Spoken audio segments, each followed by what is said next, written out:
The heated exchange of barbs on social media over the West Philippine Sea continues between Philippine Coast Guard spokesperson for West Philippine Sea, Rear Admiral J. Tariela, and the Chinese Embassy in the Philippines. In one of the Chinese Embassy's Facebook posts, its spokesperson called Tariela liar and said the PCG officials' statements were intended to provoke, urging the public not to fall for the anti-China trap.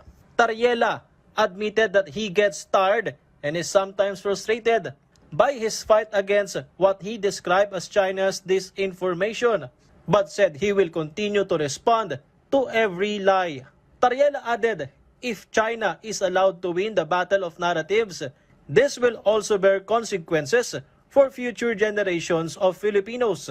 The Armed Forces of the Philippines also supports calls from some lawmakers for measures against foreign state-sponsored malign influence campaigns concerning the West Philippine Sea. The AFP stressed the battle is no longer being fought only at sea, as it is now also taking place in the digital and information domains. Foreign malign influence or FIMI operations are aimed at dividing the country and undermining trust in national security institutions using online proxy accounts and psychological manipulation. One of the lawmakers supporting this is Bicol Saro Party List Representative Terry Ridon.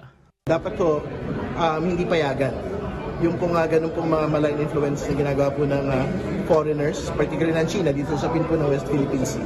Hindi po pwede na ipagkibit-balikat o walang gawin yung pong mga kababayan po natin at ang Kongreso dito po sa bagay po. Meanwhile, 2 Marine Protector class patrol vessels donated by the United States are expected to arrive in the Philippines in October. The vessels have been named after 2 features in the West Philippine Sea, BRP Pag-asa and BRP Patag. They will not be deployed to just one location, as their assignment will depend on the Philippine Coast Guard's operational requirements. Meron po itong kakayahang pumunta sa lugar at tumugon po kapag meron po tayo nakikita o meron pong naiulat ng mga insidente po sa atin.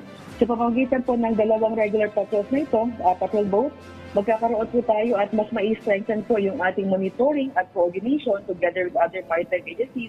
24 PCG personnel who will command the vessels have already undergone training in Baltimore, Maryland, USA. Patrick De Jesus for The Nation.